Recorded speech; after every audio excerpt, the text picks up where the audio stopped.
मंगलाचरण करेंगे। ओम नमः सिद्धेभ्यः जय श्री ओम नमः सिद्धेभ्यः जय श्री ओम नमः सिद्धेभ्यः। मंगलम भगवान वीरो मंगलम गौतमो गणी मंगलम कुंद कुंदाद्यो जैन धर्मोस्तु मंगलम। सर्वमंगल मांगल्यम सर्व कल्याण कारकम प्रधानम सर्वधर्माणां जैनम जयतु शासनम। जैनम जयतु शासनम जैनम जयतु शासनम। पंडित टोडरमल जी द्वारा रचित मोक्ष मार्ग प्रकाशक का नवा और अंतिम अधिकार चल रहा है, जिसमें हम सम्यक दर्शन के की अलग अलग परिभाषाओं के बारे में हमने अभी तक जाना। पंडित जी ने यह भी बताया कि वो अलग अलग जो परिभाषाएं वास्तव में एक ही वस्तु का विवेचन है, वो अलग अलग प्रकार से कहा अवश्य गया है, लेकिन सभी चारों प्रकार के जो लक्षण हैं वो एक ही मुख्य लक्षण में घटित होते हैं, जिसका नाम है सम्यक दर्शन। तत्वार्थ श्रद्धानम सम्यक दर्शन। तो तत्वों का भली प्रकार होने वाला श्रद्धान ही सम्यक दर्शन है, क्योंकि उसमें हमने ये भी पढ़ा कि अनंत देवादि ये भी कहा जाता है, देवादिक का सच्चा श्रद्धान वो भी सम्यक दर्शन है। आपा पर का श्रद्धान वो भी सम्यक दर्शन है। तत्व श्रद्धान तो सम्यक दर्शन है ही, और इसके अलावा जो चौथी कैटेगरी कही थी आपा पर का श्रद्धान यानी भेद विज्ञान होना, वो भी सम्यक दर्शन। तो ये चारों ही लक्षण अलग अलग बताए जरूर हैं, किसी अपेक्षा से बताए हैं, वो अपेक्षा भी उन्होंने प्रकट की है, लेकिन सब एक ही में घटित होते हैं कि सात तत्वों का श्रद्धान अगर है तो उसमें अरहंत आदि जीव भी आ जाते हैं।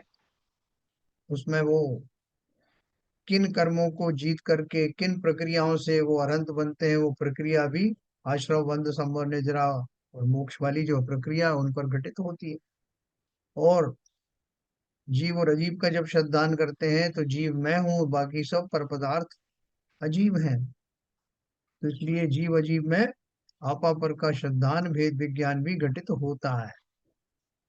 तो इस प्रकार से वो चारों ही लक्षण एक ही दिशा में इंगित करते हैं। तो वो हम भली कोई उसमें भ्रम में ना रहे, बिल्कुल भली प्रकार से समझना और उनका स्वरूप समझ करके ऐसा कहा तब भी वही है। नमो अनंताणम नमो सिद्धाणम कहा तब भी नमोकार मंत्र है, और अगर हसिया उषा कहा तब भी नमोकार मंत्र है। ओम सिर्फ कहा तो वो भी नमोकार मंत्र है। अलग अलग जगहों पे अलग अलग समय के अनुकूल इन इनको शॉर्ट में बोल दिया गया है। अथवा मैं पंच परमेष्टि को नमस्कार करता हूँ, नमस्कार मंत्र कहते हैं तब भी वही है। उसी प्रकार से सम्यक्त के इन लक्षणों को भली भांति जानना। और उन्होंने क्रम भी बताया पंडित जी ने कि पहले क्या करें, पहले देवादिक का श्रद्धान करें, फिर उसके बाद में तत्वों का चिंतन करें, आपा पर का श्रद्धान करें, फिर आत्मा का ही चिंतन करें। इस तरह की वो सीक्वेंस भी बताई। कपड़े फिर ये नहीं भी पहन रहा, बताया। कपड़े नहीं पहनना, इनको भी उतार दे। तो माइक नहीं, इनको माइक भी उतार चालू दे। है, सीवी जन साहब माइक चालू है। तो ये जो श्रद्धान है मतलब कहीं से भी आप शुरू करेंगे तो श्रद्धान वही आएगा। इसलिए इसको भली प्रकार से समझना, क्योंकि बाद में तो जो आप उसमें निपुण हो जाएंगे, तब कभी देवादिक का श्रद्धान करना, कभी सात तत्वों का श्रद्धान करना, कभी आपा पर का श्रद्धान करना, कभी आत्मा का श्रद्धान करना, बदल बदल के करो, तब भी बात वही होने वाली है। विषय से विषयांतर नहीं होने वाले। ये बात आपको इतनी बढ़िया खुल करके सिर्फ मोक्ष मार्ग प्रकाशक में बताई गई। और आगे अब वो एक और चीज बता रहे हैं कि वो व्यवहार सम्यक्त और निश्चय सम्यक्त के बारे में बहुत भ्रम है लोगों को। बहुत सारे लोग क्या समझते हैं कि अगर हम पूजा पाठ करते हैं तो वो व्यवहार सम्यक्त है, और अगर हम आत्मचिंतन करते हैं तो वो निश्चय सम्यक्त है। ऐसा मोटा मोटा परिभाषा लोगों ने समझ ली है। तो पंडित जी ने उसका भी विश्लेषण किया है। कल भी थोड़ा किया था अपन, पिछला उससे लेके चलेंगे, और अभी अपन और क्लैरिटी के साथ में इसमें खड़े होंगे।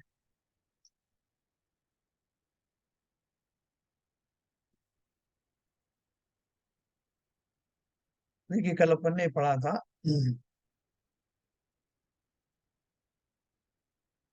देखो ये पूछा था, यहाँ प्रश्न है कि कितने ही शास्त्रों में देव गुरु धर्म के श्रद्धान को व तत्व श्रद्धान को तो व्यवहार सम्यक तो कहा है, और आपापर के श्रद्धान को व केवल आत्मा के श्रद्धान को निश्चय सम्यक्त कहा है, सो किस प्रकार है। क्या समाधान दिया उन्होंने। देव गुरु धर्म के श्रद्धान में तो प्रवृत्ति की मुख्यता है, जो प्रवृत्ति में अरहंत आदि को देवादिक माने और को नहीं माने, उसे देवादिक का श्रद्धानी कहा जाता है।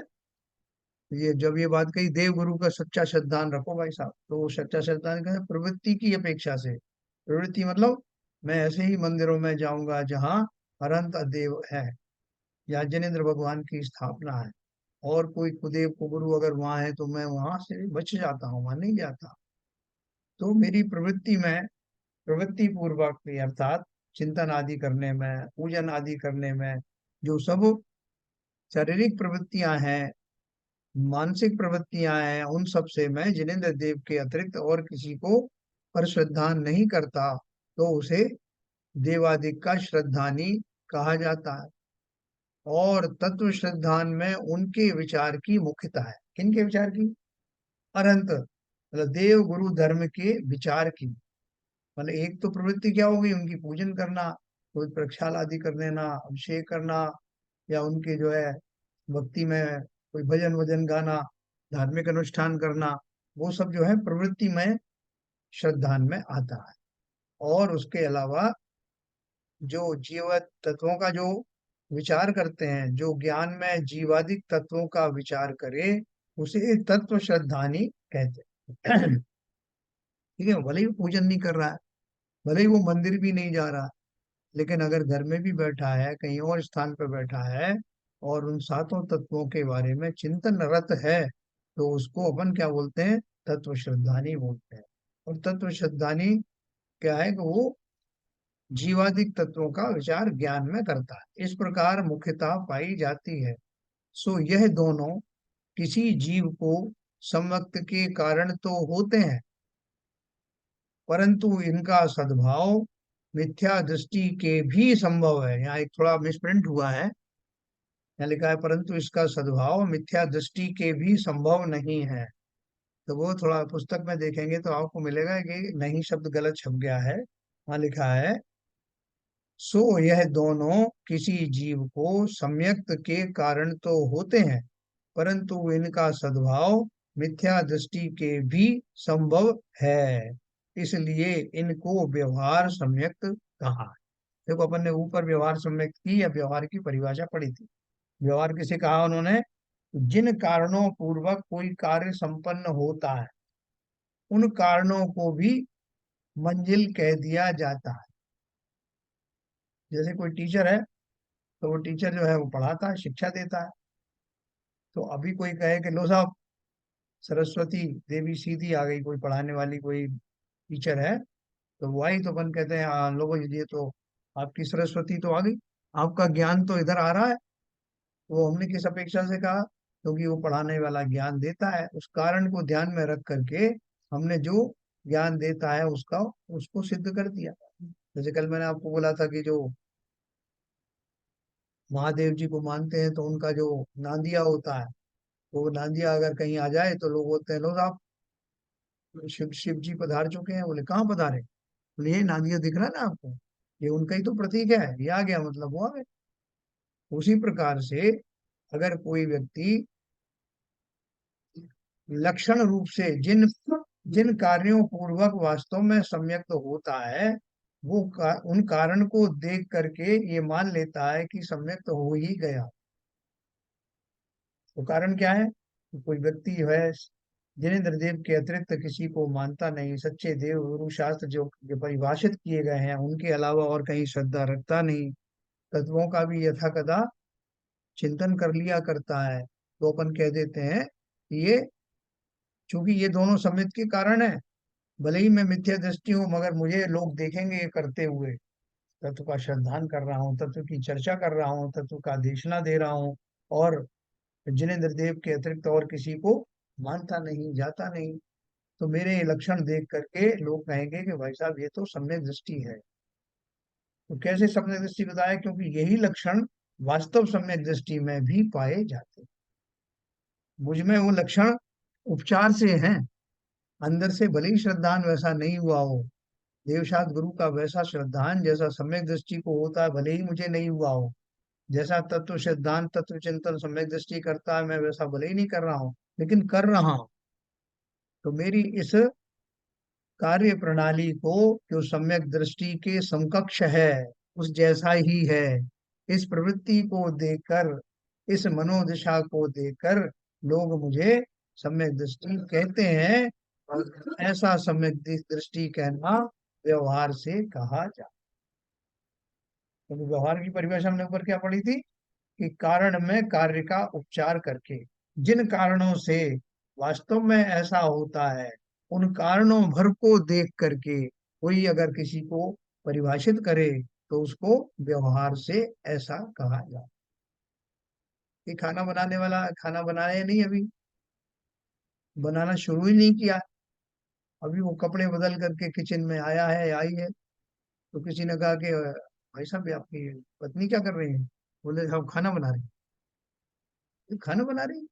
खाने की प्रक्रिया तो कुछ चालू हुई नहीं, अभी तो किचन में गई है।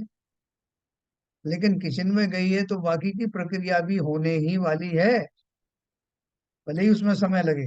तो मैं अभी से उसको ये कह सकता हूँ कि वो खाना बना रही है। ये झूठ नहीं है, लेकिन सच भी नहीं है, क्योंकि अभी खाना बनाने की प्रक्रिया तो शुरू हुई नहीं। तो उसी प्रकार से ये जो कारण है जो ऊपरी दिखाई देते हैं, इन कारणों को देख करके सम्यक दृष्टि मान लेना, ये व्यवहार सम्यक में आता है ना। एक व्यवहार सम्यक तो वो बताया था जो निश्चय सम्यक दर्शन के साथ होता है, जब देव गुरु शास्त्र का श्रद्धान उनमें होता है, वो वास्तव में व्यवहार सम्यक है। लेकिन यहाँ जो उपचार से कहा जाता है वो उसको भी व्यवहार सम्यक कह दिया जाता है। तो अब भाषा हमारे ये कह सकते हैं ना, सच्चा व्यवहार सम्यकत्व जो है निश्चित ही निश्चय सम्यकत्व में जाएगा, ये कह बिल्कुल सकते सही, हैं क्या? बिल्कुल कह सकते हो।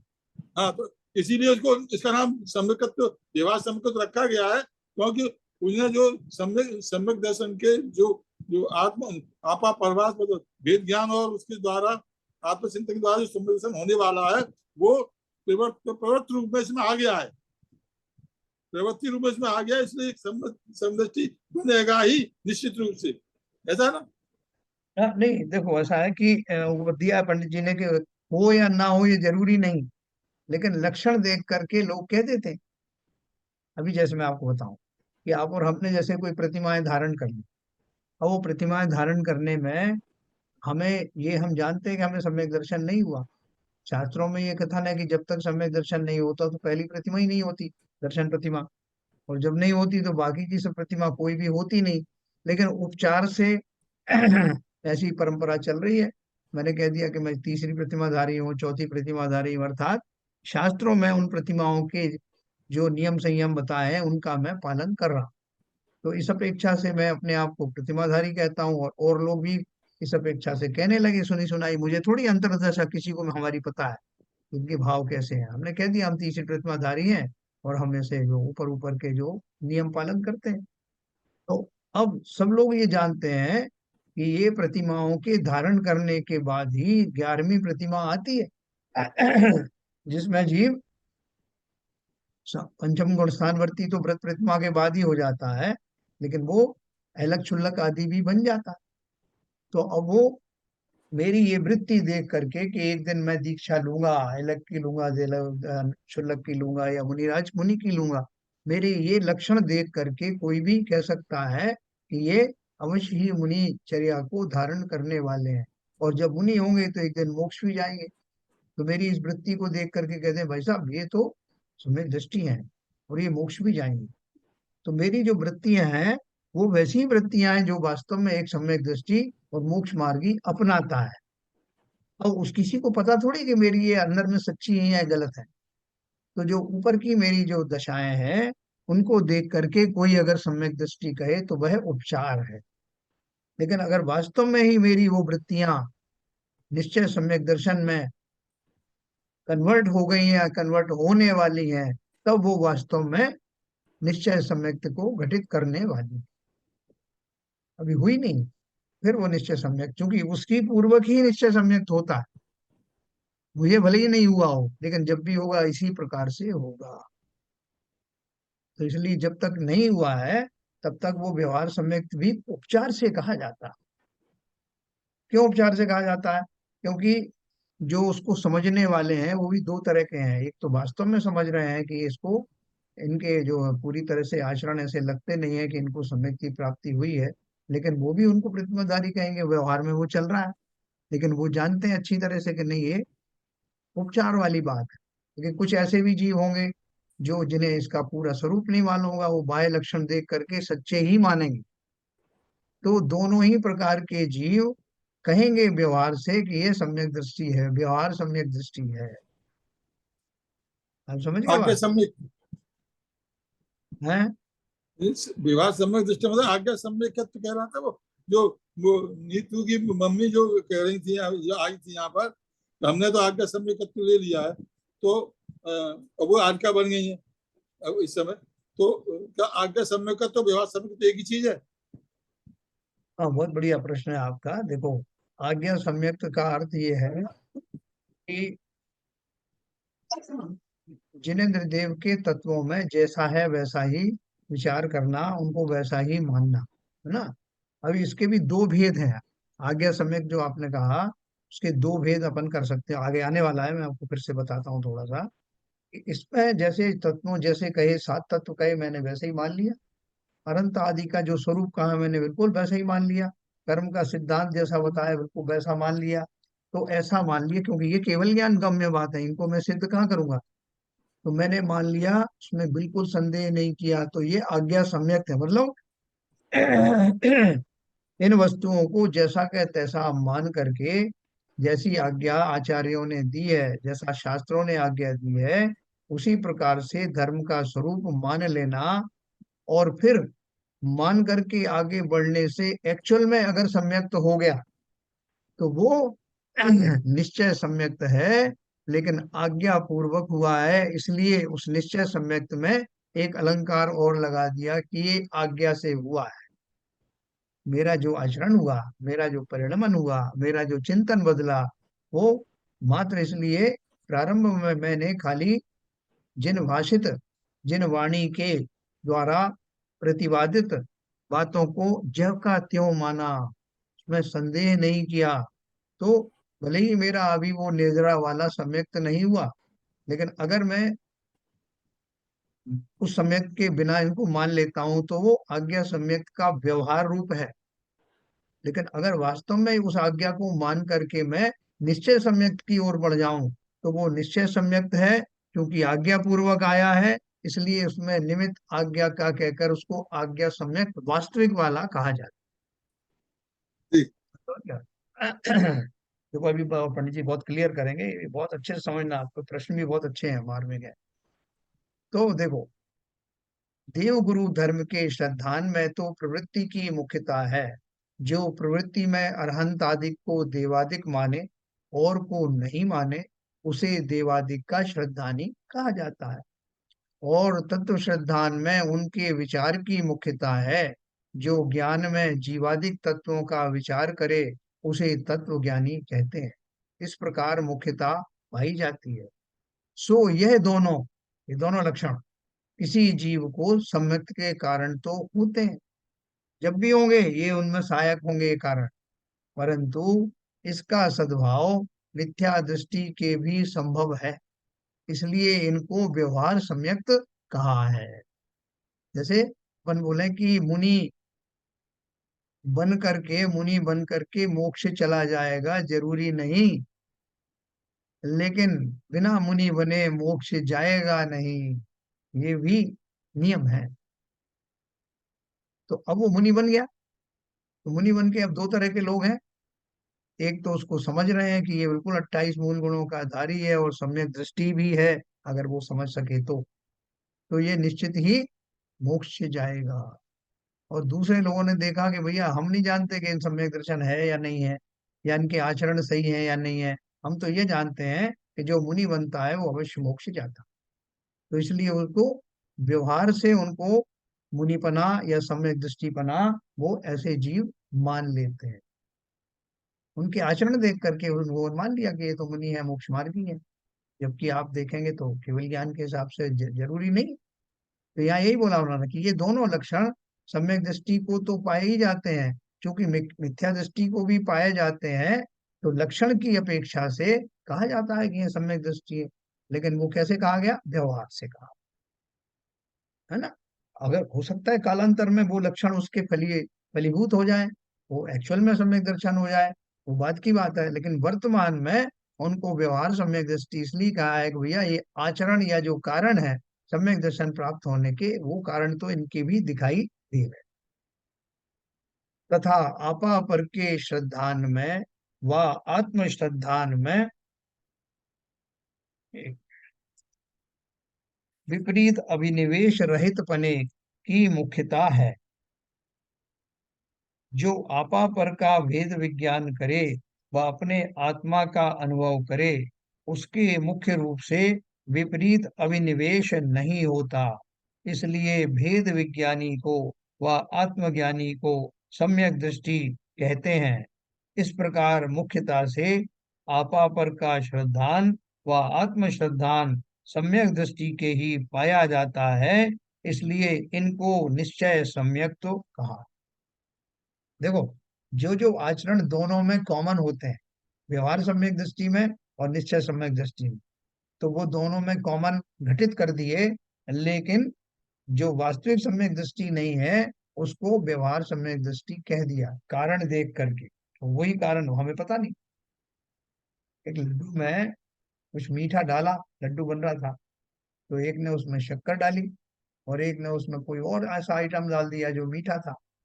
तो जब लड्डू खाया तो कहने वाला तो यही कहेगा कि भाई साहब इसमें शक्कर अच्छी पड़ी है, इसमें थोड़ी कम पड़ी है। और वो जिसने डाला उसको मालूम है कि एक में शक्कर है, एक में शक्कर है ही नहीं, कुछ और चीज। तो उसी प्रकार से वो तो कारण देखा उसने मीठा बनेगा तो उसको कह दिया कि भाई शक्कर कम है या ज्यादा। तो यहाँ भी ऐसा ही है कि वो जो कुछ कारण है जो कॉमन है, जैसे देवादिक का श्रद्धान है, तत्वों का चिंतन है, वो कॉमन है। इसलिए उसके धारी को जो वास्तविक निश्चय सम्यक दृष्टि ना भी हो तब भी उसको व्यवहार से सम्यक दृष्टि कह दिया जाता। लेकिन कुछ ऐसे लक्षण हैं जो निश्चय सम्यक दृष्टि में ही पाए जाते हैं, व्यवहार उसमें मिथ्या दृष्टि में या इसको व्यवहार से नहीं कहा जा सकता। वो कौन से लक्षण है? आपा पर के श्रद्धान, वास्तविक श्रद्धान, जिसमें मैं आपको आप और अपने से अतिरिक्त समस्त पदार्थों को पर मानने लगूं, ऐसा श्रद्धान।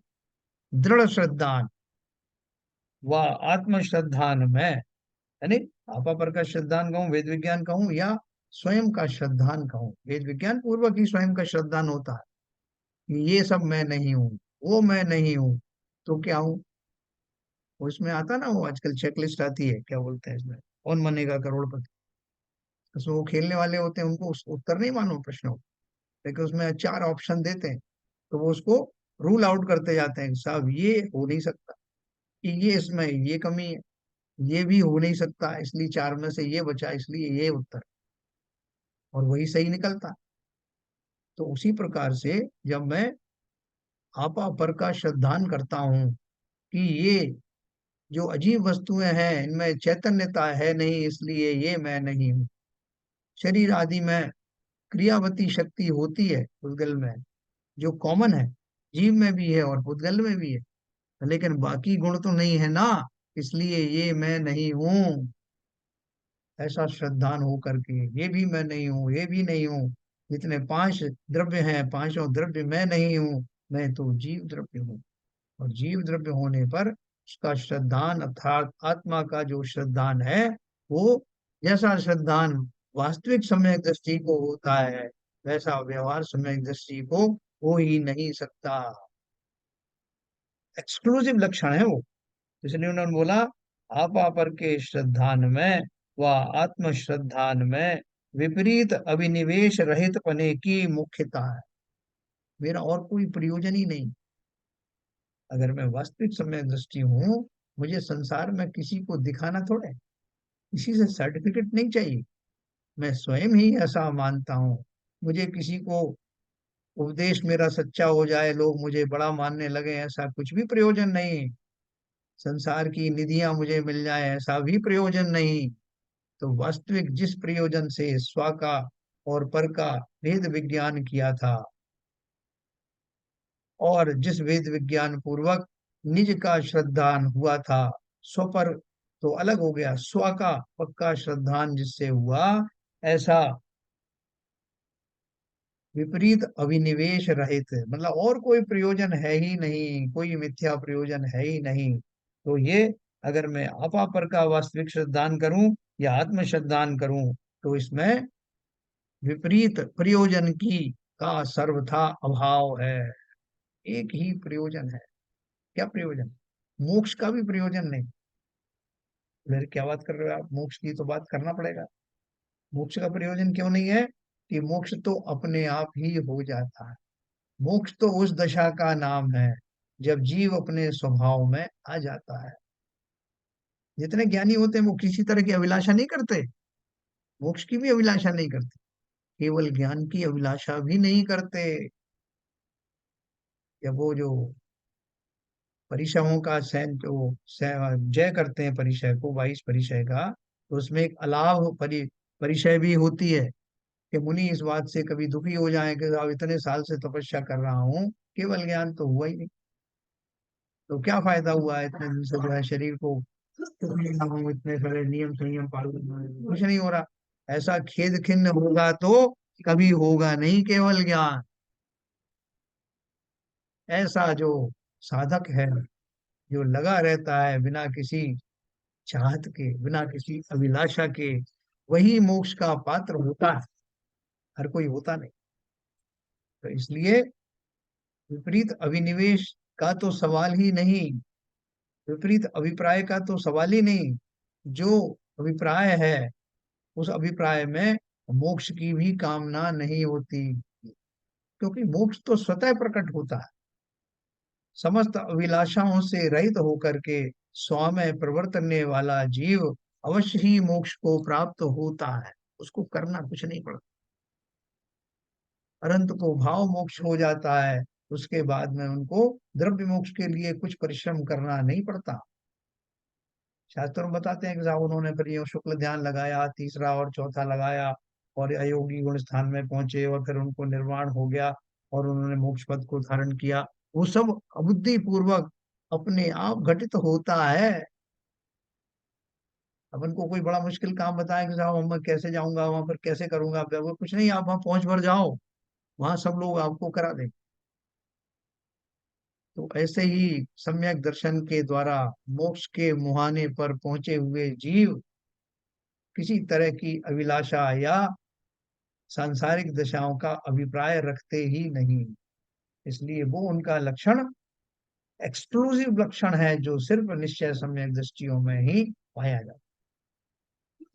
जो आपा पर का विज्ञान करे, वह अपनी आत्मा का अनुभव करे, उसके मुख्य रूप से विपरीत अभिनिवेश नहीं होता।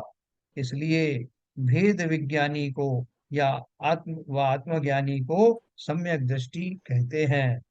इस प्रकार मुख्यता से आपा पर का श्रद्धान व आत्म श्रद्धान सम्यक दृष्टि के ही पाया जाता है, इसलिए इनको निश्चय सम्यक तो कहा।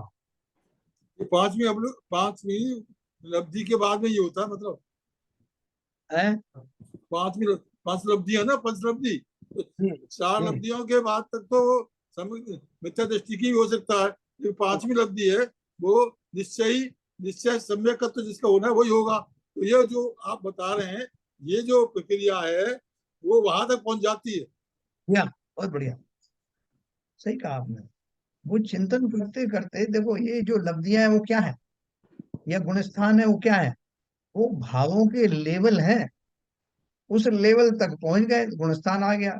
वहां कोई आपका कोई मीटर से नापने वाला थोड़ी बैठा वही मेरा मतलब है, व्यवहार सम्यकत्व जो है चौथी है। लब्धि तक पहुंच जाता है।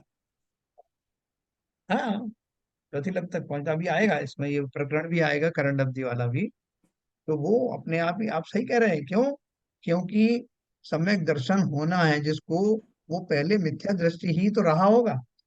हाँ रहा होगा जैसे अभी मान लीजिए कि कोई एक दिल्ली के, मैं दिल्ली पहुंच ही गया एक रोड पर चल करके, दूसरा अभी पहुंचा नहीं है, तीसरा भी एक पगडंडी से मुख्य मार्ग पर आने की चेष्टा में है, लेकिन पहुंचेगा तो सही ना वो, उसी मार्ग पर आने वाला है। जब भी आएगा बोले साहब वो पगडंडी से अभी हाईवे पर तो आ गया है, तो अपन खुश हो गए, एक लैंडमार्क तो आ गया। अब उस लैंडमार्क से आकर के हाईवे पर जो चलता रहेगा वो दिल्ली पहुंच जाएगा। लेकिन वो वहां पहुंच करके भी उल्टी दिशा में चल दे तो, बोले साहब आ तो गया था हाईवे पे और कहाँ भटक गया। तो उसी तरह ये भी से हो वो सकता है, ये भी हो सकता है, सही कह रहे हैं आप। इसलिए वो 5 लफ्जी लेक में से 4 लेकर के भी आदमी उल्टे डायरेक्शन में जा सकता है।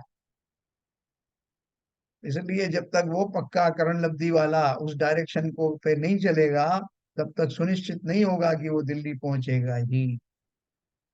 ठीक है, देखो एक बहुत रोचक विषय है और बहुत आनंदमयी विषय है। इस पर चिंतन भी करना रोमांचकारी है कि कैसे घटित होता होगा, और सब बिल्कुल सहज में होता है। अगर मैंने बिल्कुल कमर कस ली कि ये काम मुझे करना ही है, तो बाकी पूरी प्रकृति, पूरी कायनात आपके सपोर्ट में खड़ी हो जाएगी। आप चाहो तो सही मन से। कौन कहता है कि आसमान में सुराख नहीं होता? एक पत्थर तो उछालो तबीयत से यारो, दुष्यंत कुमार की कविता है। ये असंभव कुछ भी नहीं, तुमने उतनी इच्छा शक्ति के द्वारा वो कार्य किया ही नहीं। तो ये जो सम्यक दर्शन प्राप्त करने की बात है, ये कठिन नहीं है। कठिन तो ये है कि मैं मिथ्या दृष्टि बना रहूं। मैंने उस कठिन को बड़ा सरल बना दिया, युगों युगों से अभ्यास किया है मिथ्या दृष्टि बने रहने का। लेकिन जो सुगम चीज है, सरल चीज है, स्वभाव में लौटने की चीज है, क्योंकि अनादि काल से उसकी प्रैक्टिस हुई नहीं, इसलिए मुझे बड़ा दुर्गम लगता है। वास्तव में ऐसे लोगों के संगम में रहो, सोबत में रहो, इस तरह के विचार विमर्श करते रहो, आपको बहुत सुखद लगेगा। जिसकी चर्चा इतनी सुंदर, वो खुद कितना सुंदर होगा। तो देखो अभी एक 2-4 लाइन अपन और पढ़ेंगे, 2-3 पैराग्राफ। सर यहाँ तो पे एक आज क्वेश्चन था। जैसे जैसे जैसे अभी आप बता रहे हैं कि सब कुछ स्वयं होता है, भाव मतलब जीव आगे बढ़ता रहता है और मोक्ष भी अपने आप हो जाता है। मतलब जीव को कुछ करना नहीं पड़ता, वो सिर्फ अपने अपने स्वा में और ज्यादा से ज्यादा लीन होता रहता है और उसका गुण स्थान या लेवल बढ़ता रहता है। तो फिर अगर स्वा में ही डीप में लीन होना है, तो ये जो बोलते हैं कि हम सातों तत्वों का श्रद्धान होना चाहिए, जो अदर तत्व हैं जैसे कि बंध, आश्रव और संवर, तो फिर ये क्यों बोला जाता है कि इन इन इनका भी श्रद्धान होना जरूरी है? जब मुझे सिर्फ स्वयं में ही अंदर जाके मैं आगे बढ़ सकता हूँ, तो फिर जो अदर तत्व हैं उनको उनको जानना क्यों जरूरी है? बहुत बढ़िया बात, बहुत बढ़िया। देखो ऐसा है कि अपन को किसी ने कहा कि भाई साहब अगर आपको स्वस्थ रहना है, न केवल स्वस्थ बल्कि ताकतवर बनना है, तो पौष्टिक वस्तुओं का सेवन करें। और मैंने कहा बहुत बढ़िया आपने बता दिया, अब मुझे इसके आगे क्या करना पड़ेगा? किसी ने कहा और मैंने सुन लिया कि हाँ साहब पौष्टिक वस्तुओं के सेवन से स्वस्थ रहा जाता है। तो अब मैं क्या क्या खोज करूंगा बताओ?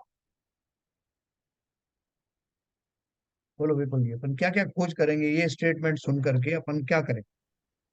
पौष्टिक तत्व कौन से हैं?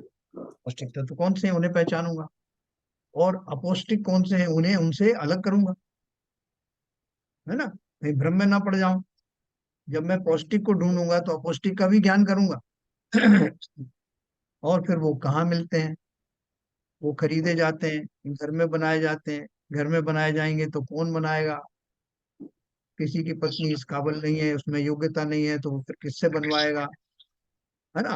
और वो सारी चीजें बना के फिर सेवन कैसे करना है, इस सारी विधियों को जानेगा।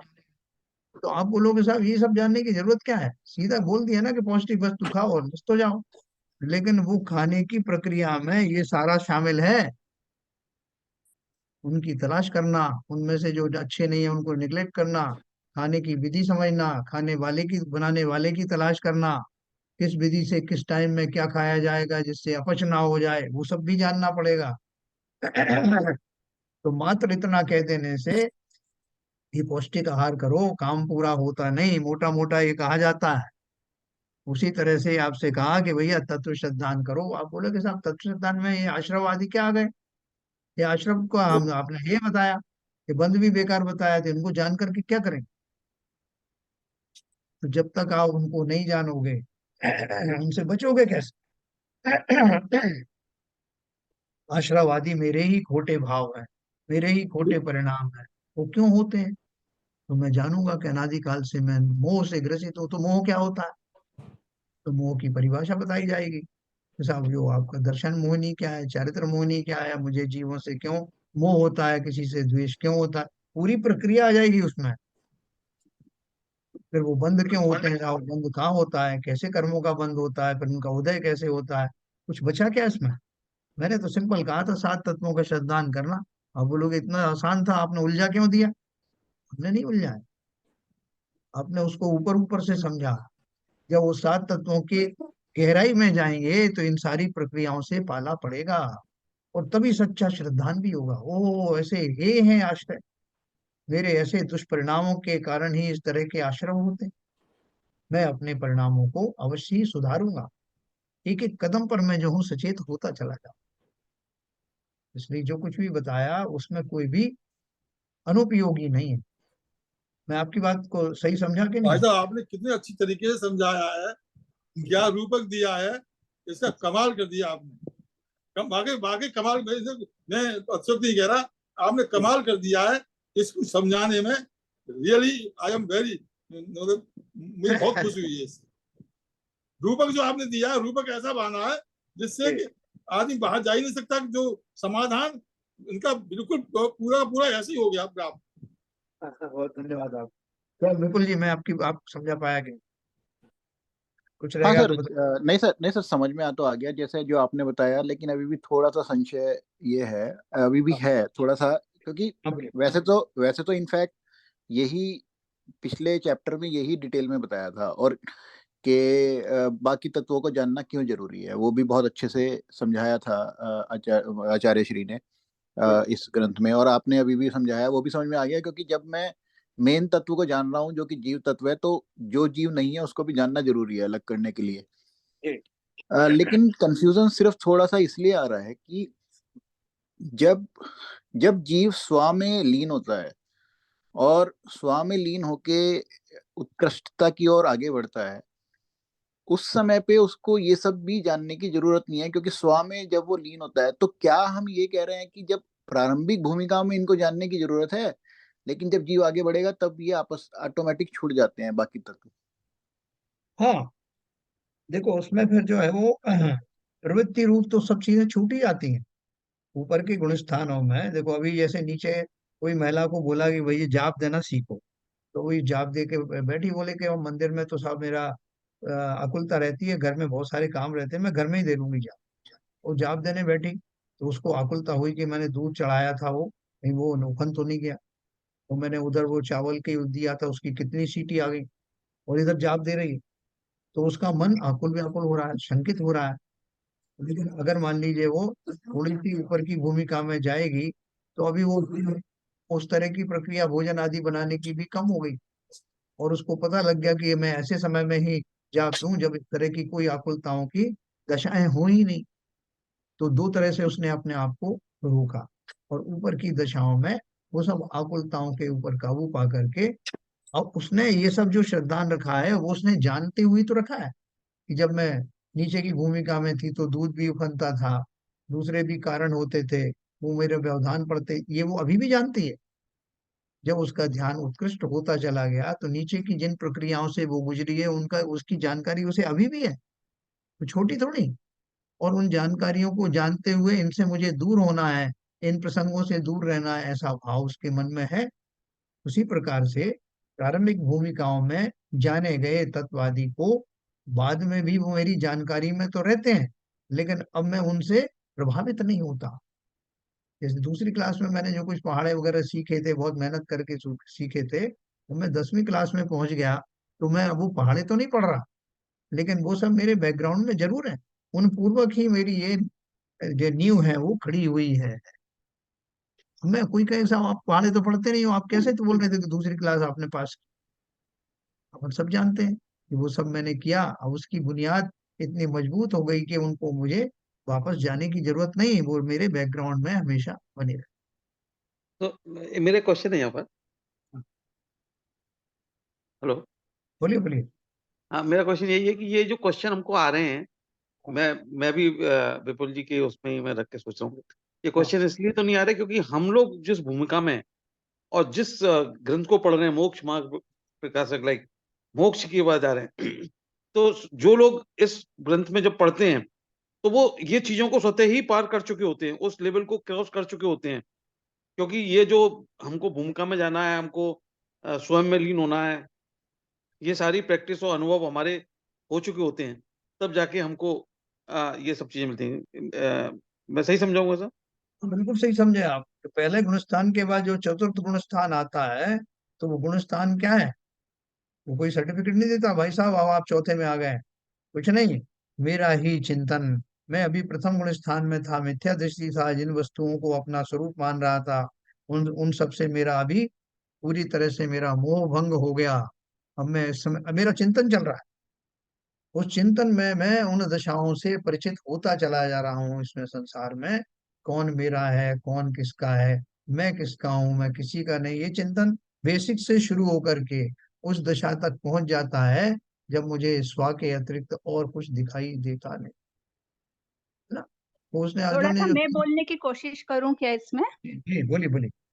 हाँ, जैसे विपुल जी ने अभी प्रश्न उठाया, जब हम स्व में ध्यान करते हैं, स्व में लीन होते हैं, तो उस समय उसका मतलब है हम वो एक निरालंबन हो जाते हैं। उस समय हमें किसी आलंबन की जरूरत नहीं पड़ती क्योंकि हम उसमें निपुण हो जाते हैं। तो ये शुरू के जो तत्व हैं या जो कुछ भी है, ये एक हमारा आलंबन है। एक एक आलंबन पे जब हम आगे बढ़ते हैं तो हमें क्लैरिटी आती जाती है कि हाँ, इस आलंबन का हो गया, इस आलंबन का काम हो गया। जैसे कि एक छोटे बच्चे को जब चलना सीखता है तो वो माँ बाप की उंगली पकड़ के चलता है, एक आलंबन लेना पड़ता है, लेकिन उसके बाद वो से आलंबन छूट जाता है और निरालंबन अपने आप चलने लगता है। तो ये शुरू की जो सब चीजें, ये एक आलंबन है। निपुणता आते आते आते वो आलंबन छूट जाते हैं और निरालंबन ध्यान हो जाता है, वो स्व में लीन हो जाता है।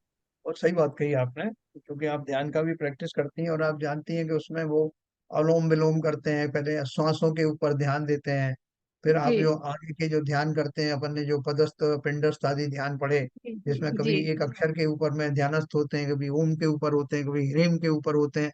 वो सब जी। करके वास्तव में हम क्या करना चाहते हैं? उस हाँ, आलम के माध्यम से अपनी उपयोगिता में एकाग्रता बढ़ाते चले जाते बढ़ाना चाहिए। जैसे हम व्यवहार से ही निश्चय में आते हैं, तो ये बातें सब वही हैं। बिना व्यवहार के हम निश्चय में नहीं आएंगे, बिना आलंबन लिए हम निरालंबन नहीं बनेंगे। तो ये सब चीजें जैसे जैसे निपुणता आती जाती है, ये आलंबन छूटते जाते हैं। छूटते जाते हैं। लेकिन मैं उधर से गुजरा हूँ इसलिए मुझे मालूम है कि क्या क्या आलम्बन छूट गए, भले ही मैं उनकी चिंता नहीं कर रहा हूँ अभी, लेकिन है ना और बिना बैकग्राउंड में, आलंबन लिए आगे बढ़ते भी नहीं, आलंबन लेना ही पड़ता है। घर में होता लेकिन है। लेकिन सर यही यही तो एक, जैसे कि आप बताते हैं बार बार, जैसे निर्जय देवी का वो बिल्कुल सही है, वो समझ में भी आ रहा है, लेकिन कहाँ पे कंफ्यूजन आ रहा है कि जैसे कि आप ही बताते हैं कि एक मुनि थे, उन्होंने दाल देखा और छिलका देखा कि दाल अलग छिलका अलग, उसको देख के ही उनको सम्यक दर्शन हो गया। और अ, तो मेरा क्वेश्चन ये है कि वो जो एग्जाम्पल है, क्या उस एग्जाम्पल में उन्हें फिर ये भी समझना पड़ता है कि बंद क्या है, आश्रव क्या है, संवर क्या है, निर्जरा क्या है?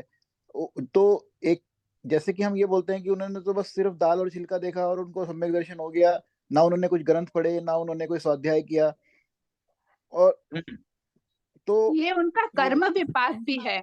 उनकी करण लब्धि बिल्कुल खड़ी हुई थी। हमारे हमारे जितने ज्ञानावरण आवरण पड़े हुए हैं, उनके इतने आवरण नहीं है। एक धूल फूंक से मारी, वो धूल हट गई। तो इस तरह से ये कर्मों का विपाक भी है कि किसी को पूरी लब्धियां लेनी पड़ती हैं, किसी की एक लब्धि बिल्कुल खड़ी हुई रहती है, बस धूल फूंकने से धूल हट जाती है, किसी को कपड़ा रगड़ने से भी धूल नहीं निकलती है। तो इसका एक कारण ये भी हो सकता है। देखो उनका ज्ञान का पूर्व जन्म का संस्कार भी है और उनका यानी ज्ञान का छायोपसम ज्यादा है इस समय, मतलब उनका ज्ञान का उघाड़ ज्यादा है। तो ये बातें, आत्मा तो देखो अनंत ज्ञान है आत्मा के अंदर, तो ये तो अनादिकाल से पड़ा हुआ ज्ञान था और किसी को निमित्त मिल गया उनको दाल और छिलका का, तो वो उनको यानी उनको तुरंत समझ में आ गया कि भाई आत्मा अलग है और शरीर अलग है। और जब हम ये 7 तत्वों का बिना चिंतन करें, जब हमें ये ज्ञान ही नहीं रहेगा, जब हम इन तत्वों का चिंतन ही नहीं करेंगे, तो हम जानेंगे कैसे कि शरीर अलग है और ज्ञान मतलब आत्मा अलग है। तो जब हमने ये तत्वों का चिंतन करने से ही हमें अपनी आत्मा का बोध हुआ, और आज हमें बोध हो गया तो हम ये समझ पा रहे हैं। जब हम स्वाध्याय नहीं करते थे या ध्यान नहीं करते थे तो हमने भी कभी थोड़ी जाना था कि ये 7 तत्व हैं। और ये जब हम बंद क्यों हो रहे, ये हमें जब जानकारी रहेगी तभी तो हम इनसे हटने का प्रयास करेंगे। भाई साहब जी विपुल जी ने अभी जो कहा कि मुनि महाराज जो है दाल अलग और छिलका अलग की बात कर, लेकिन इसी के अंदर तत्व आ गए सात। अगर विपुल जी को समझना चाहिए इसी में 7 तत्व आ गए। सिद्धांत ये जीव अलग है और अजीब अलग है। अजीब क्या है उसको समझने के लिए, जीव क्या है समझने के लिए 7 तत्व आ गए, ये समझना चाहिए उसे। सर मैं बोलना चाहूंगा जैन साहब। आप बोलिए। देखिए ऐसा है, जो बात अभी सरताज जी ने कही ये बहुत बड़ी बात कही है, क्योंकि भरत चक्रवर्ती का उदाहरण है। उनके पूर्व जन्म के संस्कार थे, एक क्षण उनको क्या कहते केवल ज्ञान हो गया, उनको 7 तत्वों का जो श्रद्धान करना चाहिए था उसकी जरूरत नहीं पड़ी। देखिए ये जो भूमिका है, ये प्रारंभिक भूमिका है, जो एक ही तरफ से एक मिथ्यादृष्टि जीव है, उसको मोक्ष मार्ग पर चलने के लिए इनका आलम्बन लेके इन तत्वों का ज्ञान करके एक एक का, फिर वो एकाग्रता बढ़ा के अपनी उपयोगिता की, फिर वो जाके उस श्रद्धान को पाता है। जो आपने मुनि जी का जो उदाहरण दिया, छिलके वाला उदाहरण जो पेश किया, उसमें उनका पूर्व जन्म का संस्कार था कि ये निमित्त ऐसे मिलेंगे, 5 समय मिलेंगी और ये जाके उनको पूरा क्या कहते हैं इसका श्रद्धान हो जाएगा, सम्यक दृष्टि हो जाएगा।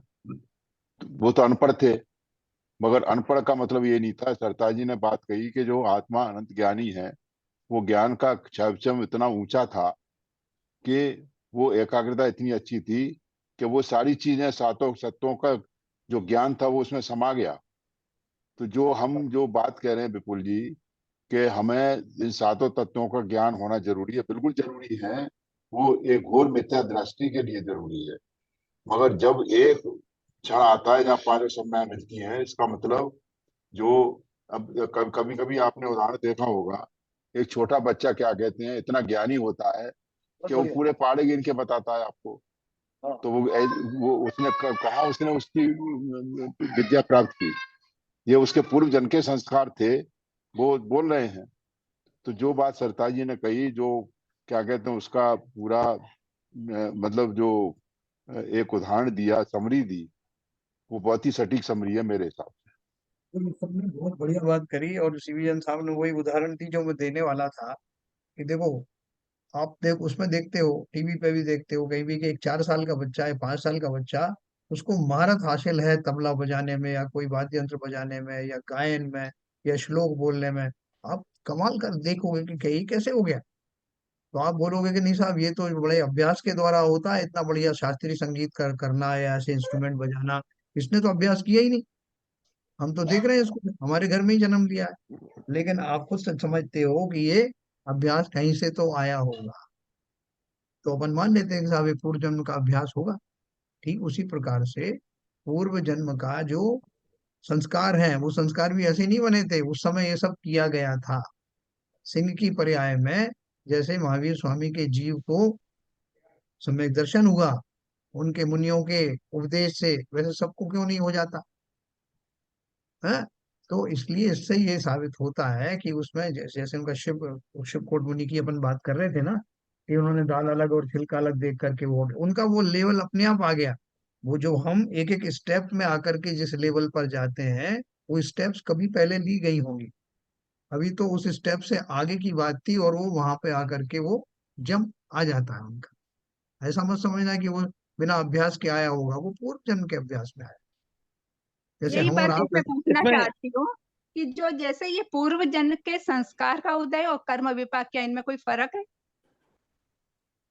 नहीं, दोनों चीज, दोनों का कॉम्बिनेशन है। देखो नीता जी, दोनों का जी कॉम्बिनेशन क्या है कि पूर्व जन्म के संस्कार के कारण ये तत्ववादी विचार की जो उनको प्रैक्टिस थी वो, और उस समय अगर कर्म का उदय जो है वो नहीं होगा, जैसे अभी सम्यक दर्शन, उपशम सम्यक दर्शन अगर अपन फिर से पढ़ने वाले हैं, जब वो जी होता है तो क्या होता है कि जीव के भावों की उस पराकाष्ठा से वो करण लब्धि के परिणाम होते हैं, जी और उसी समय में जो उसके कर्म सत्ता में है उनकी स्थिति घट करके अंतः कोड़ा कोड़ी समात्र रह जाती है। जी तो ये दोनों एक साथ घटित होता है, जी। कर्म का नहीं, थोड़ा विपाक मुझे भी। इसमें अभी भी वो है। मेरे हाँ, हिसाब से पूर्व जन्म के संस्कार का उदय और कर्म विपाक, ये मेरे हिसाब से एक है। अगर फर्क है तो जरा सा क्लेरिफाई कर दीजिए इसे। मैं बता रहा हूँ ना आपको, देखो। हाँ, इससे मेरा क्लियर नहीं हुआ जो अभी आपने हाँ, बताया। मैं बता रहा हूँ, देखो। कर्म जो सिद्धांत है वो क्या कहता है, जैसे अभी मैं कोई चीज की प्रैक्टिस कर रहा हूँ, मैं जी मुझे एक धनुर्धारी बनना है, तो मैंने प्रैक्टिस करना शुरू किया धनुष बाण चलाने का। हम्म लेकिन मेरा कोई अंतराय कर्म उदय में आ गया, तो वो जो टारगेट था जिसके ऊपर मैं प्रैक्टिस कर रहा था, वही वही उठा के ले गया। हम्म ठीक है, लेकिन प्रैक्टिस मेरी भरपूर थी, हम्म लेकिन टारगेट हटा लिया तो उतने काल तक मैं उससे वंचित हो गया। हम्म लेकिन थोड़े देर के व्यवधान के बाद में वो किसी ने टारगेट लाके फिर रख दिया, और हम्म मेरा वो जो प्रैक्टिस थी वो रिज्यूम हो गई। तो वो हम्म प्रैक्टिस, अब जब मैंने प्रैक्टिस ठीक इतनी बार मात्र बची हुई थी कि जब दोबारा हम्म टारगेट लाया तो एक बार में ही मैंने उसको भेद दिया। तो हम्म वो एक बार में भेदने में क्या क्या निमित्त बना, मेरे पूर्व हम्म, प्रैक्टिस उसमें निमित्त बनी, और जी वो जो मेरा लक्ष्य किसी ने लेके चला गया था वो लेकर के आया, हम्म अंतिम प्रहार उसके ऊपर किया, और मेरा हम्म। काम हो। और हाँ, वो यही अंतिम मैं प्रहार। कहना चाह रही थी। जैसे मैंने जो कहा था कि जैसे किसी का ज्ञान आवरण बहुत है और किसी का आवरण कम है। कम है जिसको उसका ज्ञान प्रकट होने के लिए फूंक मारने से धूल हट जाती है और आवरण हट जाता है, और किसी को बहुत अभ्यास करना पड़ता है। तो ये सब हमारे कर्मों का संचय ही तो है, जो पूर्व जन्म के संस्कार हैं। तो उन्हीं का संचय तो है ये। किसी के ज्यादा है, किसी के कम है। अगर कम है तो उसको ज्यादा प्रयास करना पड़ेगा, ज्यादा संचय है तो उसको कम प्रयास से हासिल हो जाएगी चीज। हाँ, तो देखो आपने इनडायरेक्टली ये भी बोल दिया कि इसमें पुरुषार्थ भी इन्वॉल्व है। पुरुषार्थ तो इन्वॉल्व होता ही है, पुरुषार्थ बस। से ही तो होगा। फूंक मारना या ज्यादा प्रैक्टिस करना, पुरुषार्थ तो हाँ, ये भी है। तो वही पुरुषार्थ को मैं हम संस्कार के रूप में घटित कर रहे हैं, कि वो जो पुरुषार्थ हम्म। उसने किया, वो पुरुषार्थ जो है उससे कारण उसके संस्कार बने। और जब कर्मों की विपाक हुई, जैसा आप बोल रहे हैं, हाँ, कर्मों का वही जब, वही मैंने बोला है। वही बस ये कहने दोनों, का ढंग है, शैली अलग हो गई कुछ। हाँ, ये नहीं, दोनों एक मतलब साथ घटित पुरुषार्थ होते हैं। अलग चीज है। पुरुषार्थ करना पड़ता है और कर्म तो होते ही रहते। यही तो कर्म मैंने को तो हम पुरुषार्थ पकड़ ही नहीं सकते, वो निरंतर चल रहा है, जरा पर अपने अपना पुरुषार्थ जरा को पहले। करना पड़ता है। जहाँ तक भाई क्योंकि साहब, अगर सिर्फ कर्म सिद्धांत को अपन यही मानेंगे, साहब मैं क्या करूं, कर्म का ऐसा उदय नहीं था, तो बिना फिर मेरा पुरुषार्थ पुरुषार्थ। के कुछ नहीं होता। अभी मैंने जो हाँ, कहा फूंक मारा, तो ये भी तो एक पुरुषार्थ था, अपने आप से तो धूल नहीं हटी। तो वही पुरुषार्थ को हम संस्कार बोल रहे हैं, कि हाँ, उन्हीं पुरुषार्थ वही। पूर्वक वो संस्कार हाँ, बने। वही मेरा मतलब है, कहने की शैली अलग हो गई। बस हम बस हम वही। भाई साहब एक्चुअल में क्या है, हम जो डिस्कस कर रहे हैं वो एक ही भव की बात की कर रहे हैं। इसी जन्म में अभी अभी हमें हमारा काम भी सब पूरे हो जाए, श्रद्धान भी सब पूरे हो जाए और सम्यक दृष्टि बन जाए। अरे भाई, सम्यक दृष्टि बनने के लिए या करने के लिए पिछले जो हमने जो पूर्व भव में जो हम काम किए हैं वो भी काउंट होंगे। आप एक कील को, एक दीवार में कील गाड़ रहे हैं, उसमें चोट मार रहे हैं, चोट मार, वो पहली जो चोट पड़ी है वो भी लास्ट सफलता के लिए वो भी काउंट की जाएगी। इसलिए हमें सोचना समझना चाहिए कि जो कुछ है ये सब हम देख रहे हैं वर्तमान में सम्यक दर्शन की चीजों को, उसे न मान करके हम ये माने ये जो भगवान ने जो केवल ज्ञानी ने जो बातें कही है सम्यक दर्शन के लिए ये चीज जरूरी है, ये अवश्य जरूरी है, लेकिन इनका अर्जन कहाँ हुआ है, किस भव में हुआ है, कौन से जन्म में हुआ है, अब आगे हमें समझ हुआ है, इसको मानना बहुत जरूरी है। ऐसा नहीं कह सकते कि बिना इनके हमें संदर्शन मिल गया, हमें तो सीधा हमें भगवान आत्मा का ज्ञान हो गया डायरेक्ट बिना किसी सिद्धांत के, ऐसा मानना उपयुक्त नहीं लगता। सर ऐसा है जैन साहब कि जो भी विवेचना सब लोगों ने की है, ये अनेकांतवाद का जीता जाता उदाहरण है। हर चीज के कहने के अलग अलग नए हैं, उस तरह से प्रस्तुत किया गया है, बात एक ही है। अंतिम मेरा कंक्लूजन मेरी तरफ से तो ये है। सही कह रहे हैं आप, बिल्कुल सही कह रहे हैं। वही है। तो वैसे तो विषय काफी क्लियर हो गया होगा। विपुल जी कुछ और रह गया हो तो बताएं।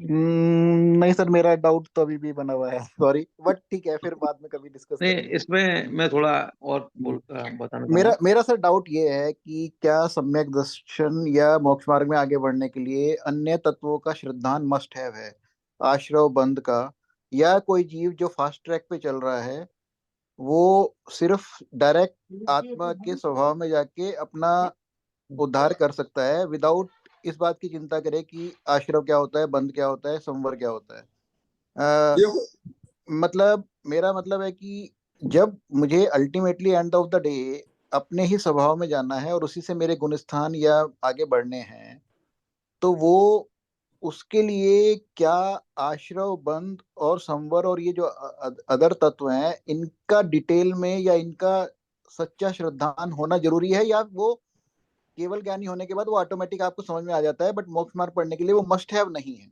मैं बोलना चाहती हूँ थोड़ा मस्ट है, ये मस्ट है बिना तो काम चलेगा ही नहीं। आप अपने भैया। आप को मेरे पहचानेंगे मैं कैसे? बोलना चाहती हूँ, मैं बोलना हाँ सही चाहती कह हूँ, रहे जरा हैं मुझे, हाँ जरा आप मुझे अपने बोलने आप को दीजिए ना। पहचानने के लिए नित्या जी बोल रहे थे। हाँ बोलिए। मुझे बोलने दीजिए ना जरा, बीच में प्लीज कोई मत बोलिए। ये हमारे, मुझे विपुल जी, मुझे ऐसा लगता है, मैं एक प्रयास कर रही हूँ, बाकी तो मुझे नहीं पता। ये हमारे भावों की कितनी वीतरागता है, कितनी पवित्रता है, मुझे इस पर लगता है कि इस पर डिपेंड करता है। अगर हमारे भाव बहुत ज्यादा अभी पवित्र हो गए, बहुत ज्यादा हमारे वीतरागिता आ चुकी है, तो उसे लगता है कि उन्हें पूरे तत्वों के जानने की जरूरत नहीं, वो ध्यान करेंगे तो वो अपने मोक्ष मार्ग पे आगे बढ़ सकते हैं, उन्हें आप पर का श्रद्धान अपने आप हो जाएगा। ये मेरा मानना है कि ऐसा जरूरी नहीं, जैसे अभी हम कह रहे हैं कि हमारे पूर्व जन्म के संस्कार, तो ऐसा ही है। अगर उनके भावों में इतनी पवित्रता आ चुकी है, इतनी उत्कृष्टता है, तो उन्हें सारे तत्वों को जानने की जरूरत नहीं, वो उसमें अपने ध्यान में लीन होकर पा सकते हैं। ये मेरा मानना है। ऐसा है। इसका मतलब केवल ज्ञानी ने बेकार ही लिखा है ये। मैं कह लूं अपनी बात। नहीं, मैं बोलूं। हाँ, आप कहिए। आप पर की बात करते हैं, आप और पर दोनों ही आ गए, मैं भी आ गया, पर भी आ गए। हाँ आप सही कह रहे हैं, इसमें कोई शक नहीं है। अपने आप को अलग करना पड़ेगा, कैसे उनसे, पर से। हाँ बिल्कुल सही कह रहे हैं ऐसा आप। है सर। अरे मैं तो खुद ही कह रहा हूँ भैया, जो नीरजा जी कह रही है ना कि इनकी आवश्यकता नहीं है, वो कह रहा हूँ कि केवल ज्ञानी ने जो जिनवाणी में जो हर जगह लिखा हुआ है, बिना तत्व सिद्धांत के, बिना उनके सम्यक दर्शन नहीं है, तो वो नहीं है। आप इसको अपनी तरीके से अगर उसको चेंज करेंगे तो वो मेरे ख्याल से संभव नहीं हो पाएगा। देखिए बाबूजी ऐसा है, ये पूरा मोक्ष मार्ग प्रदासस में इस बात के ऊपर जो हमने विवेचन किया है इतने महीनों से, इसके ऊपर जोर दिया गया है, 7 तत्वों का ज्ञान होना जरूरी है। हाँ बस यही कह रहा। तभी राग और द्वेष कम होगा। पूरा कर लीजिए प्लीज। तभी राग और मैं क्या द्वेष कह रहा कम हूँ होगा। मैडम सरिता जी, आप मेरे को पूरा कर लीजिए, फिर आप बोलिए। मैं क्या कहना चाहता हूँ सुन लीजिए पूरी। इन 7 तत्वों का उस जीव का, आत्मा को ज्ञान होना जरूरी है। अब प्रश्न ये उठता है, उनका ज्ञान एक भव में हुआ है कि पिछले कई भवों में हुआ है? अगर पिछले कई भवों से वो उसकी तपस्या से इस ज्ञान का अर्जन हो चुका है, तो उसको, जिसको, जैसा कि अभी ऐसे बोला, मैंने बोला पूर्व जन्म के संस्कार अगर इस जन्म में आने से, जैसे मुनि जी को छिलका अलग होने से आपा पर का ज्ञान हो गया, 4 चीजें बताई, 4 तरीके बताए, देवशास्त्र रूप का सिद्धांत, आपा पर का सिद्धांत, 7 तत्वों का सिद्धांत, चारों भेद, चारों तरीके बताए। तो अगर वो ज्ञान हो गया है तो उसके पिछले भाव में निश्चित रूप से उन्हें 7 तत्व का ज्ञान हुआ होगा। ये मोक्ष मार्ग प्रकाशक में अच्छी तरह वर्णित किया गया है। 7 तत्वों का ज्ञान होना जरूरी है विपुल जी, मेरे हिसाब से। अब एसके जान साहब आप कंक्लूड कर दीजिए, टाइम हो चुका है। हाँ, बस इतना ही है कि ये जो अपन ने जो कुछ भी पढ़ा है, वो 7 तत्वों का जो श्रद्धान है, भले ही हमने आज किया है या पहले किया है, अब हम पिछले भाव में कहाँ तक पहुंचे थे, उससे अगला हमारा कैरी फॉरवर्ड होता है बहुत सारी चीजें। संस्कार हम किसे कहते हैं? पिछले भवों में, बाबूजी ने भी सही कहा कि पिछले कई कई भवों में हमने जो कुछ कोशिश की है, वो संस्कार हमारे ऊपर अंकित हो जाते हैं। और कौन से जन्म का कौन सा संस्कार संस्कार कब उदित होता है, वो काम में आता है। तो वो और स्टेप जैसे आपने पहले कर ली, आपने भली प्रकार ये कर लिया। जैसे शिवभूत मुनि का अपन बात कर रहे हैं, तो उन्होंने दाल अलग छिलका अलग जो बात उन्होंने समझी है, उसके ऊपर का जो चिंतन है वो सब पहले हो चुका है उनका। कि क्या कि जैसे मैंने आपको एक उदाहरण दिया था ना, कि आपको कहा कि जो मेवे खाया करो या पौष्टिक चीजें खाया करो, इतना कह देने से मात्र से किसी व्यक्ति ने तो अभी अभी उसने पता लगाया है, उसको बिल्कुल पता है सामने पौष्टिक तत्व रखे भी हैं, तो उसको कुछ करने की जरूरत नहीं। लेकिन जिसने उसे देखे पहली बार है, उसको कितना करना पड़ेगा, उसकी खोज करनी पड़ेगी, कहाँ से प्राप्ति होगी, किसमें क्या है, वो सब करना पड़ेगा। तो अलग अलग स्टेज पर रहने वाले जीव उनको अलग अलग करते हैं। जिसके सामने सादा डायरेक्ट परोसा गया है, वो पहले जो है कभी उनका जो है वो श्रद्धान कर चुका है। तो वो आगे पीछे की बात है, ये स्टेटमेंट कल और आने वाला है कि भाई साहब, नित्य फिर आपके कहने का मतलब यही क्लियर हो गया कि पहले अगर श्रद्धान हो चुका है किसी भव में, तो वो आगे कैरी फॉरवर्ड होता है, अंकित हो जाता है। तो बिल्कुल होता विपुल जी के जो प्रश्न का जवाब है, तो वो ये हो सकता है ना कि अगर किसी ने पहले इसका श्रद्धान कर लिया है, तो उसे पूरे तत्वों की उसे अंदरूनी उसे सब है, तो उसे फिर से सारे तत्वों का करना नहीं पड़ेगा, वो अपने स्व में लीन हो सकता है। है। हाँ हाँ हाँ हाँ, ये डिपेंड करता है कि हमारा ज्ञान का आवरण कितना उघड़ा हुआ है। ये बिल्कुल। सब सब बिल्कुल सब सही उसी कहा। बात को सब उसी बात को कह रहे हैं। आज भी महाराज जी के पास में एमटेक किया हुआ आदमी, कैलिफोर्निया से पढ़ा हुआ आदमी आके मुनि बन जाता है। कैसे बन जाता है? यस। ऐसे ही तो बनता है। उसको है पूर्व में कुछ तो अवधि, कुछ तो चल ही रहा है उसके अंदर, कुछ तो उसको मिल ही रहा है। तो वो सब बिल्कुल बात सही उसी कहा बात को आपने। कह रहे हैं कि हमारे को इस भव में क्या क्या मिला है और क्या क्या हमको पूर्व में मिला है, उन सबके उससे उदय से ही सब अपना काम बनता है। सबने एक ही बात कही है, मेरे ख्याल में सबने एक ही बात बोली। किसी व्यक्ति को दाल बनाने के लिए उसको एबीसीडी से शुरू करना पड़ता है। इसको रॉ मटेरियल लाना है, रसोई में ईंधन वगैरह की व्यवस्था करना है। और कोई व्यक्ति ऐसा है जिसको बोले बिल्कुल तैयार सब कुछ दे दिया, भाई साहब ये दाल है, इसको बस आपको गर्म करना है। तो उसकी बाकी की स्टेप कहीं ना कहीं हुई ना पहले। तो इसी तरह से वो जो स्टेप जिनकी हो चुकी हैं पहले की, उनको अगली स्टेप से शुरू करना है। इसमें कोई मुश्किल बात आप नहीं। एक आप एग्जांपल देते हो कि एक सेठ जी थे, तो उनको किसी ने आके बोला कि तुमको 2 करोड़ का लॉस हो गया। तो हाँ उन्होंने बोला ठीक है। किसी ने बोला 3 करोड़ का फिर लाभ हो गया, बोला ठीक है।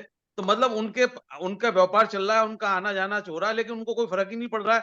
तो उनका कहीं ना कहीं तो उनको उस चीज से वो निकले हुए हैं, मतलब उनको उस चीज का कोई फर्क ही नहीं पड़ रहा है। संसार में है जो अपना उनका जो उदय है, कर्म है, उसके हिसाब से संसारिक क्रिया निभा रहे हैं।